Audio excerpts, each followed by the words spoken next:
পবিত্র হজের সবচেয়ে গুরুত্বপূর্ণ অনুষঙ্গ আরাফা দিবসের খুতবা প্রদানের জন্য নিযুক্ত করা হয়েছে মসজিদে নববীর প্রবীণ ইমাম ও খতিব শায়খ আলী বিন আব্দুর রহমান আল হুজাইফিকে।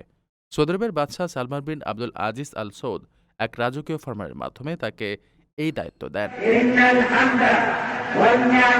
সৌদি আরবের রাজকীয় আদালতের ঘোষণা অনুযায়ী আগামী ৯ জিলহজ ঐতিহাসিক আরাফাত ময়দানের মসজিদে নামিরা থেকে শায়খ হুজাইফি হজের মূল খুতবা দেবেন।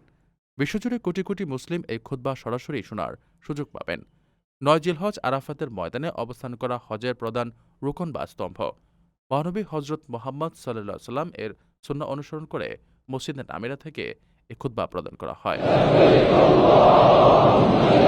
বিশ্বজুড়ে সুমিষ্ট ও ধীরস্থির কোরআন তেলাওয়াতের জন্য পরিচিত শায়খ আলী বিন আব্দুর রহমান আল হুজাইফি ১৯৪৭ সালের ২২ মে মক্কায় জন্মগ্রহণ করেন।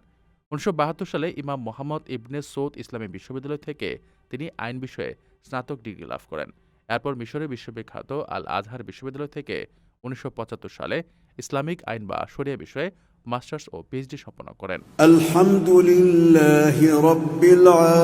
শায়খ হুজাইফি ১৯৭৯ সাল থেকে মদিনার মসজিদে নববীর ইমাম ও খতিব হিসেবে দায়িত্ব পালন করছেন।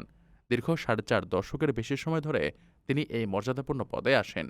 মাঝখানে ১৯৮১ সালের রমজানে তিনি মক্কার মসজিদুল হারামে তারাবি নামাজের ইমামতি করেছিলেন। এছাড়া ১৯৮৭ সালে তিনি মদিনার ঐতিহাসিক কুবা মসজিদেও ইমাম ও খতিব হিসেবে দায়িত্ব পালন করেন। প্রবাসীদের জন্য নির্মাণ হচ্ছে দেশের প্রথম স্মার্ট সিটি, যেখানে থাকছে স্কুল, মসজিদ, হাসপাতাল, সুইমিং পুল, হেলিপ্যাড, পাঠাগার, জিম, সুপারমার্কেট, শিশু পার্ক সহ সকল নাগরিক সুবিধা। মাত্র ৩০ লাখ টাকা বিনিয়োগে মিলছে আকর্ষণীয় ফ্ল্যাট। প্লাটিনাম ইনভেস্টরদের জন্য ঢাকা বিমানবন্দরে ভিআইপি প্রোটোকল সুবিধা।